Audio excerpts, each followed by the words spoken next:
So hey guys, welcome to another Warframe video, and today I thought that we could just sit here for a little bit and appreciate the absolute fabulousness of the Incarnon Genesis system, because it is fabulous, is it not? Because so far, after however many weeks that it's been out, I only have one gripe with it, and that's that some weapons could use a bigger Incarnon charge. Some of them just don't have great Incarnon uptime. That's it.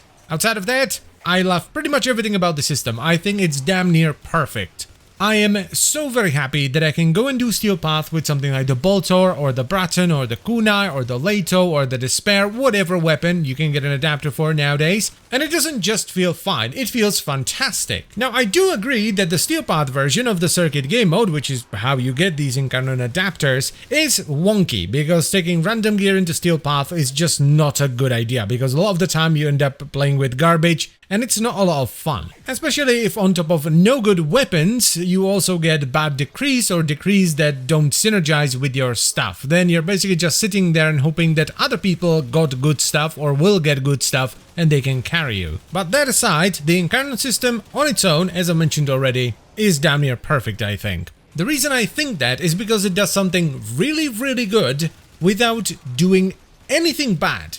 Because what it was supposed to do, and what it did, was bring older, less used weapons, iconic weapons even, into the endgame, which is very difficult to do without screwing up balance and introducing a ton of power creep. Because what do? Do you just buff the weapons to be up to date? Well, that doesn't work for the early game weapons like the Kunai, so do you just buff the Kunai and leave them there? You can't do that because they would be ludicrously powerful, so you'd have to move them up in mastery rank, and now newer players have one less weapon to play with. So do you just introduce a different version of the weapon, like, you know, Prisma, Prime, Tenet, Kuva, whatever it is? Well, that doesn't work with weapons that already have affixed versions, like the Boltor. Well, what you do is, well, exactly what they did. You leave the weapon exactly as it is. You don't touch it, you don't screw up with the balance, so new players can still use it, and it's absolutely fine. You don't have to worry about power creep. And you introduce an item that you can only get in the endgame that pushes the weapon into endgame.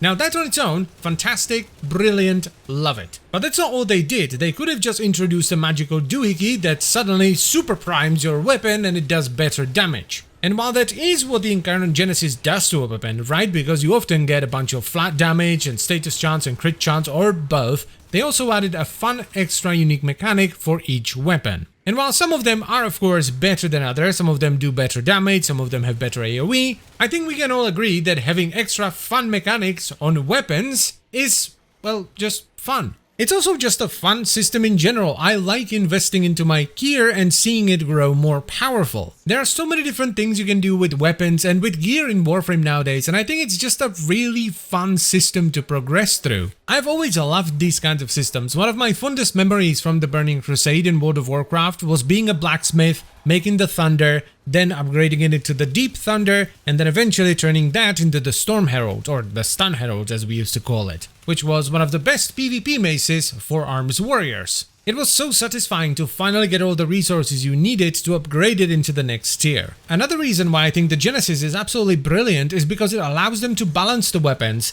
in two different stages.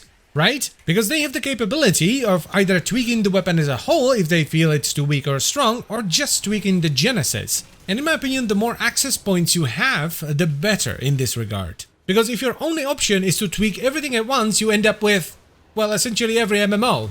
You know, like Elder Scrolls Online, where PvE players are constantly pissed off at PvP players and vice versa, because the other group is getting their stuff nerfed to the ground. So yeah, I'm just very happy with the Incarnon Genesis system, and I hope they continue expanding it, because it is absolutely mwah, chef's kiss. And as always guys, I thank you very much for watching. I hope you've enjoyed the video. Let me know what you think about the Incarnon Genesis system in the comment section down below. If you'd like to support the channel, you can check out the memberships down below, pluggo, etc. And I will see you next time. Bye bye.